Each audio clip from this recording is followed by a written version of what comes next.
ध्रुवम मृत्यु उत्पन्न ध्रुवम मृत्यु अर्जन्ममृत ध्रुवम यथा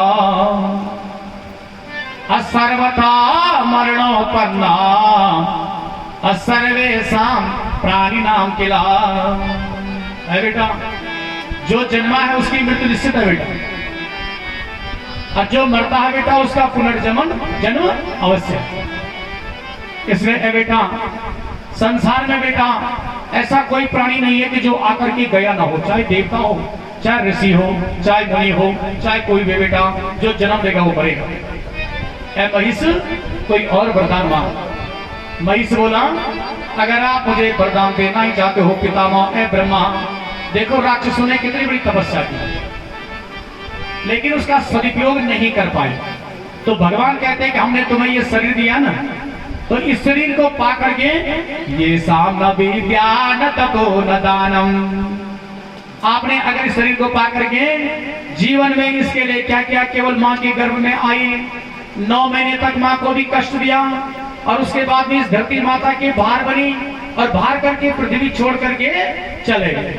तो संसार में आकर अगर आपने न कोई धर्म, न कर्म, न शील, न स्वभाव, न गुण, तो मानो केवल जो है एक मृग की तरह आए और मृग की तरह आकर के केवल घास चरा और संसार छोड़ के चले गए। ऐसा नहीं करना मेरी माँ, ऐसा नहीं करना मेरे भाई।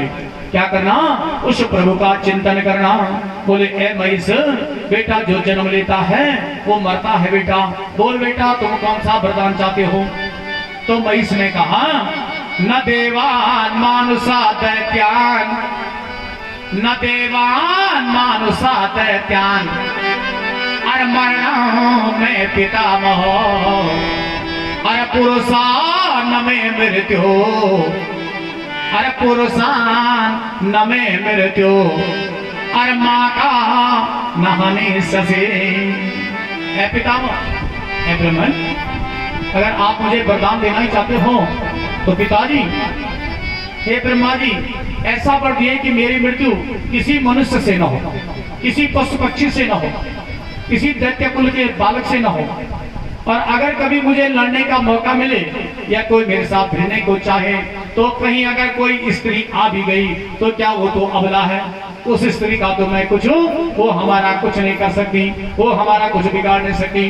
ब्रह्मा जी ने कह दिया, तथास्तु गच्छे न मार्गे महिषो च बालो दैत्यो च बुद्धि विचिन्त्य मार्गे, अधर्म रूपा कुबुद्धि वेदा धर्मो च कर्मो कार्या।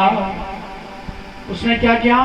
जब अमृत का वरदान मिल गया, भगवान कहते हैं कुपात्र के हाथ में कभी कोई दान नहीं देना, हमेशा दान भी देना तो सुपात्र को देना चाहिए। कुपात्र को मेरी माँ कभी दान नहीं देना चाहिए, कुपात्र के हाथ में कभी कोई शस्त्र नहीं देना चाहिए, वो कहीं ना कहीं मार करेगा, और गलत दान दोगे तो वो गलत दान भी कहीं ना कहीं गलत में जाएगा। ऐसे उसको दिया, उसने बुद्ध बात बचाना शुरू कर दिया, वो ब्राह्मणों को जो है परेशान करने लगे।